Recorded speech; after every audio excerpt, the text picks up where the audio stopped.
I watched this movie a long time ago when I was a kid. I have like vague memories of it. And this movie right here it's kind of proof. It's not like really strong proof, but it is proof that like what people actually watch isn't based on what's good or bad. It's just based on the accessibility of that piece of media and the marketing behind it.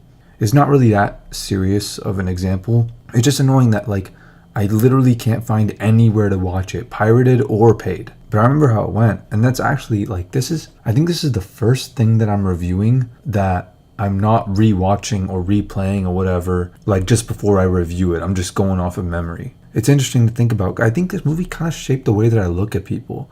Like everyone nowadays thinks in such a non-confrontational way, like they want to be so polite. But then in the process of like, not being judgy or anything, they never push back on bad behavior. To stop a monster, you need to become a monster yourself. Even though I didn't really know what the Watergate scandal was back then, I understood what they were trying to. I understood like the moral of the story they're trying to put out there. Like the world isn't all sunshine and rainbows. It isn't peaches and cream. It isn't milk and honey. It ain't Annie and Annie. It ain't Mayberry.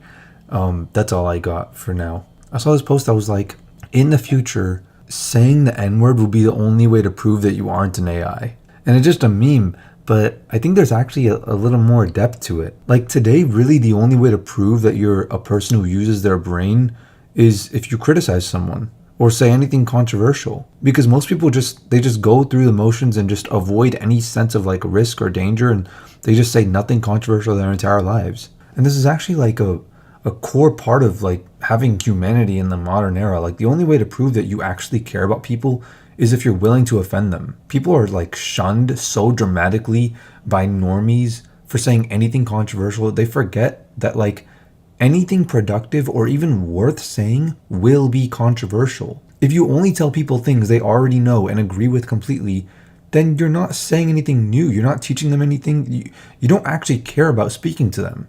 You're only trying to protect yourself. But if you tell people what they need to hear, regardless of how they feel about it, then that's how you show that you still have some humanity left in you. Politeness is the mask NPCs wear to appear empathetic. No wonder like big tech and news media, public education, all these like institutions, no wonder they all push for people to be so polite all the time.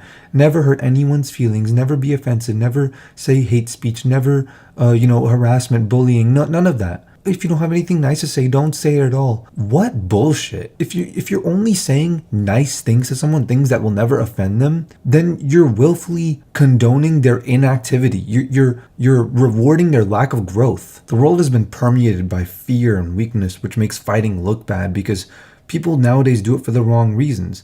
But instead of fighting out of fear, fight because you love. And that's actually like literally it's one simple little change. It goes from being like the definition of evil to being like the meaning of life. Fight because you love. I'll talk more about this in a stream of consciousness later. I'll leave it in the description. I want to make bullet points for it though, so I'm not just going to like go into it. People label fighting as harmful, but nobody ever stops to consider all the harm that'll come your way if you don't fight. Inactivity in this world, on this planet, is the same thing as activity in the opposite direction. Fighting is a part of nature. It's a part of humanity. It's a part of like the universe. If you choose to fight no one, you don't want to offend anyone, you don't want to hurt anyone, you're hurting yourself. You're fighting yourself is really what it is. People think fighting is a bad thing. It's not. People just want to apply labels. It's all these labels, and the fact that people just accept them. Fuck your labels. I don't care if you're the president of the Milky Way galaxy. If it's you and me on an island together and I'm starving and you have food, your title won't save you from shit. Fuck you and your politics. 5 out of 10. This movie's good if you have nothing else to watch. It's also better when you're a kid because the characters are real simple. They're real one-dimensional.